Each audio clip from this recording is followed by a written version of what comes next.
دوستو، جب حضرت امام حسین مکہ مکرمہ سے کربلا کی طرف سفر کرتے ہوئے مقام سالبیہ پر پہنچے تو بیان کیا جاتا ہے کہ اس مقام سالبیہ پر ایک چھوٹا سا پانی کا چشمہ تھا۔ کائنات کے سردار، مہر نبوت کے شاہ سوار حضرت امام حسین علیہ السلام نے اس پانی کے چشمے کے قریب اپنا سر اقدس، وہ سر اقدس کے جو تن سے جدا ہونے کے بعد بھی نیزے کی بلندی پر قرآن پاک کی تلاوت فرماتا ہے، وہ سر اقدس تلوار کے دستے پر رکھا، اور بیان کیا جاتا ہے کہ کائنات اور کونین کے اس سردار کو تھوڑی دیر بعد نیند آ گئی۔ جب تھوڑی دیر گزری تو حضرت امام حسین علیہ السلام نیند سے بیدار ہوئے، اور آپ رضی اللہ تعالیٰ عنہ کی زبان مبارک پر، وہ زبان کے جس سے ہر وقت حق بولتا ہے، یہ کلمات تھے: انا للہ و انا الیہ راجعون، یعنی ہم اللہ کے ہیں اور ہمیں اللہ کی طرف لوٹ جانا ہے۔ اب دوستو، آپ لوگ جانتے ہیں کہ یہ کلمات زیادہ تر اس وقت کہے جاتے ہیں جب کوئی فوت ہوتا ہے، یا ویسے بھی صدمے کی حالت میں بھی یہ کلمات پڑھے جاتے ہیں، لیکن زیادہ تر کسی میت پر ہی کہے جاتے ہیں۔ جب حضرت امام حسین علیہ السلام نے یہ کلمات اپنی زبان حق ترجمان سے ادا فرمائے تو علماء لکھتے ہیں کہ اس وقت 18 سالوں کا نوجوان، وہ نوجوان کہ جس کی جوانی کائنات کی تمام جوانیوں سے عظیم تر ہے،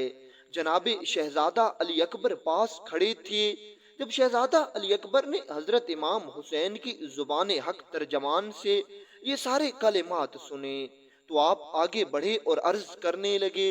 یا حضور، ابھی آپ نے یہ کلمات ادا کیے ہیں، ان کا کیا مطلب ہے؟ تو حضرت امام حسین علیہ السلام فرمانے لگے کہ جیسے ہی مجھے نیند آئی تو میں نے خواب میں دیکھا کہ ہاتف غیب سے کوئی صدا بلند کر رہا ہے کہ یہ قافلہ، امام حسین کا قافلہ، بہت جلد کربلا کی طرف سفر کر رہا ہے۔ یہ قافلہ جتنی جلدی کربلا کی طرف سفر کر رہا ہے، موت اتنے جلدی ان کی طرف سفر کر رہی ہے۔ اس وجہ سے میں نے بیدار ہو کر یہ کلمات ادا کیے ہیں۔ کہتے ہیں کہ جناب شہزادہ علی اکبر نے حضرت امام حسین سے پوچھا: